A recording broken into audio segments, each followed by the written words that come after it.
जीवन की घटनाएं हमें स्पर्श करती हैं, हमारे लिए नमूना बन जाती हैं। कुछ वर्ष पहले एक जगह पे मैं गया हुआ था। वहां पर करीब 25-26 साल की एक लड़की काउंसलिंग के लिए आई और वो लगातार बोलती जा रही थी। वो बोल रही थी कि I was in love with a guy. उसके बाद में एक मुसलमान गाय से प्यार करती थी, उसने मुझे ठग दिया। उसके बाद एक हिंदू गाय से प्यार करती थी, उसने भी मुझे ठग दिया। उसके बाद एक क्रिश्चियन गाय से प्यार करती थी, उसने भी मुझे ठग दिया और मैं अपने जीवन में बहुत टूट गई हूँ। मैंने उसको रोका और कहा कि बेटे, तुम बोलती जा रही हो क्रिश्चियन गाय, हिंदू गाय, मुसलमान गाय। मैंने पूछा कि तुम इन गायों के पीछे क्यों जा रही हो? हमेशा के लिए एक बैल क्यों नहीं ले लेती?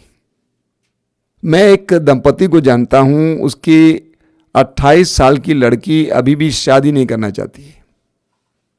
लेकिन माँ बाप के लिए हैरान की बात है कि वह शादी तो नहीं करना चाहती है, लेकिन जब भी बाहर जाती है सज धज कर जाती है, मेकअप करके जाती है। तो एक व्यक्ति ने मुझसे कहा कि जानते हैं स्वामी जी, आजकल के जवान लड़के लड़कियां विवाह के सूत्र में बंधना नहीं चाहते हैं, बल्कि अपनी युवावस्था में मस्ती करना चाहते हैं, मस्ती करना चाहते हैं, मस्ती करना चाहते हैं, मस्ती करना चाहते हैं। एक ऐसी संस्कृति और सभ्यता जो विदेश से हमारे देश में भी पहुंच गई है, जिसने विशेष करके यूरोप और अमेरिका के सामाजिक संतुलन को बिगाड़ दिया, सामाजिक जीवन को तहस नहस कर दिया। वो है दोस्ती की जिंदगी। मुझे माफ करना, ये नई बात नहीं है, पुरानी बात है। आज कई युवक युवतियां विवाह नहीं करना चाहते हैं, बल्कि दोस्ती की जिंदगी गुजारना चाहते हैं। सोचिए, 37 साल की एक लड़की अपने बॉयफ्रेंड के इंतजार में खड़ी है।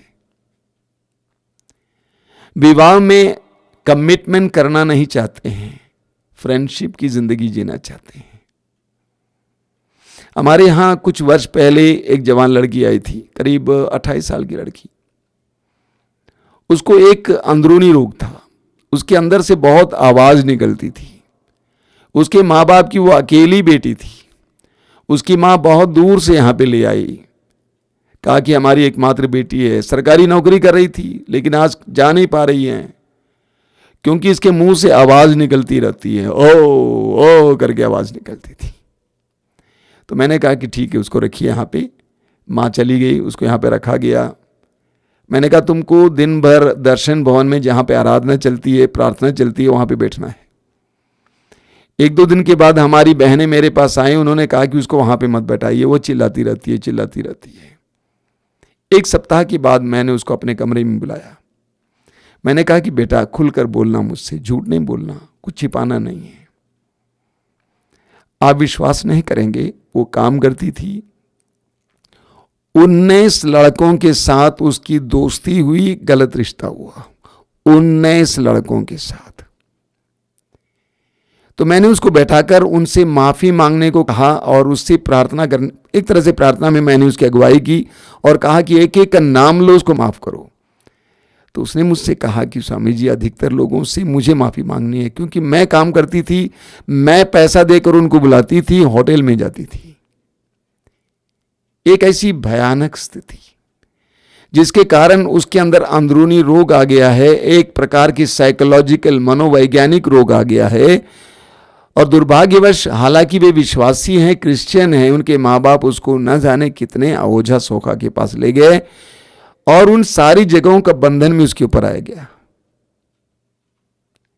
1-8 महीने तक रही, उसके बाद काफी हद तक सही हो गई और चली गई।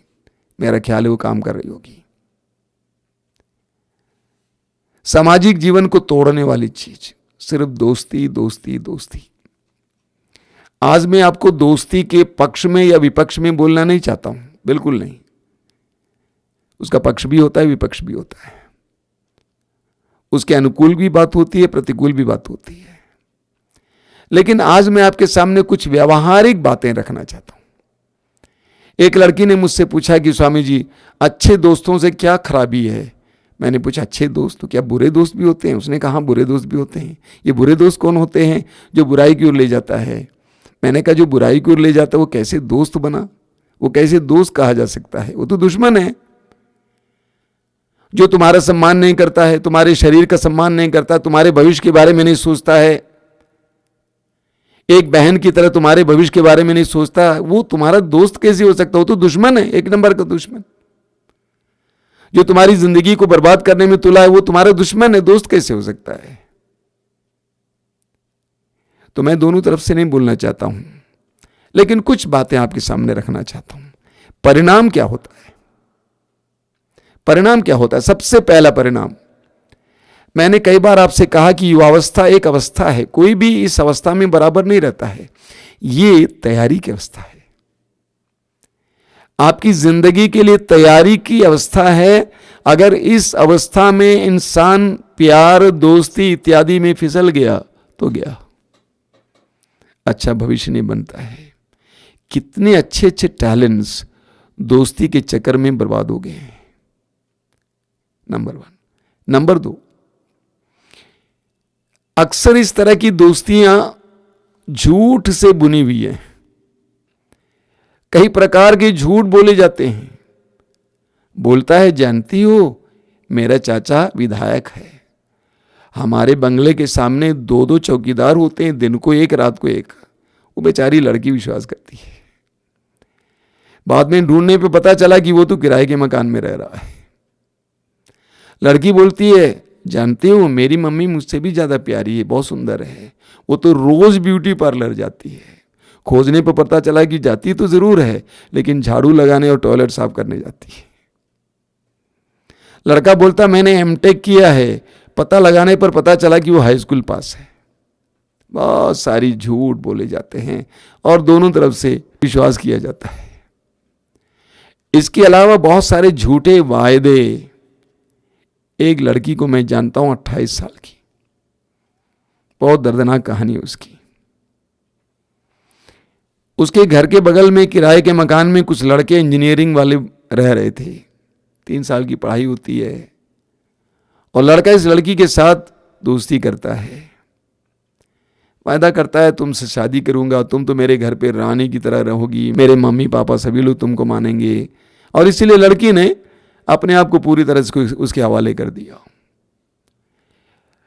अंत में इंजीनियरिंग समाप्त हो गया, वो वापस गया, उसकी शादी दूसरी लड़की से हो जाती है। तब तक इस लड़की की आंख खुल जाती है, वो टूट जाती है, वो रो पड़ती है, बेहोल होती है। उसने कहा कि मैंने अपने शरीर उसको दे दिया क्योंकि उसने वायदा किया कि मुझसे शादी करूंगा। तो ईमानदारी से मैंने जब पूछा उससे, तो उसने कहा कि जानते हैं स्वामी जी, 8 बार अबॉर्शन करवाया मुझसे, झूठे वायदे। नंबर 2, अधिकतर ऐसी दोस्ती शादी में परिणत नहीं होती है।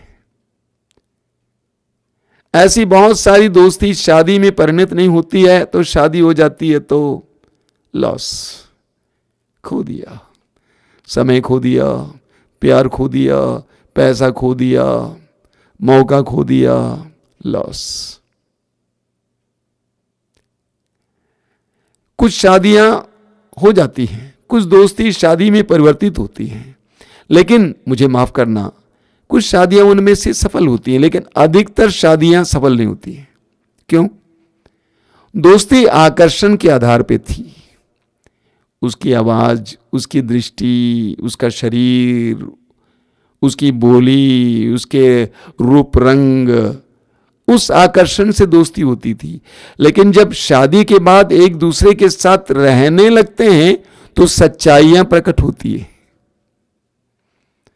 तब वो कहने लगती है कि तू वो नहीं है, वो कहने लगता तू वो नहीं है जो मैंने सोचा था। ऐसी शादियां टूट जाती हैं यूरोप और अमेरिका में, और जो विकसित देश जिसको आप मानते हैं, शादियां टूट जाती हैं कुछ ही महीनों के अंदर, 1 आध महीने के अंदर टूट जाती है। एक साथ रहने लगते हैं, सच्चाइयां प्रकट होती हैं, जानने लगते हैं कि कैसा इंसान है। कुछ दोस्तियां शादियों में परिणत नहीं होती हैं, शादी किसी और से हो जाती है, तो कैसा जीवन होता है? आधा अधूरा। अंग्रेजी में कहा जाता है first love is first love. एक किसी दूसरे लड़के के साथ प्यार था, अब दूसरे लड़के के साथ शादी हो जाती है मजबूरन, कितना उसको प्यार देगी? आधा। पूरा प्यार नहीं दे पाती है, उसकी आत्मा नहीं मानती, उसका दिल नहीं मानता है, कैसे देगी? आधा अधूरा। एक दूसरे की कमियां ढूंढने लगते हैं, तू मैं, असंतुष्टि। अक्सर देखने को मिलता है तलाक। पारिवारिक जीवन कितना कठिन हो जाता है।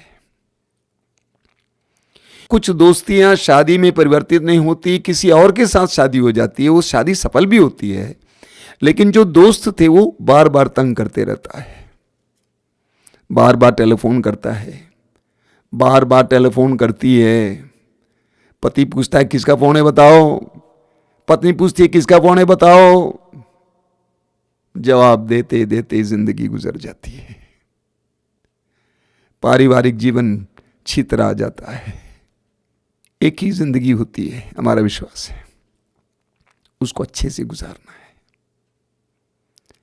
जब इस तरह की दोस्ती में आप समय बिताते हैं और उसके बाद विवाह होता है, उसमें कोई एक्साइटमेंट नहीं है, कोई विशेष एक्साइटमेंट नहीं है, कोई विशेष खूबी नहीं है, एक रस्म पूरा होता है।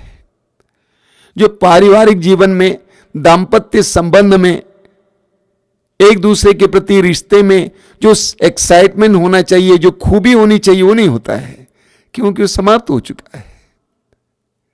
बाकी जिंदगी एक तरह से उदासीनता के साथ नीरस में बीत जाती है।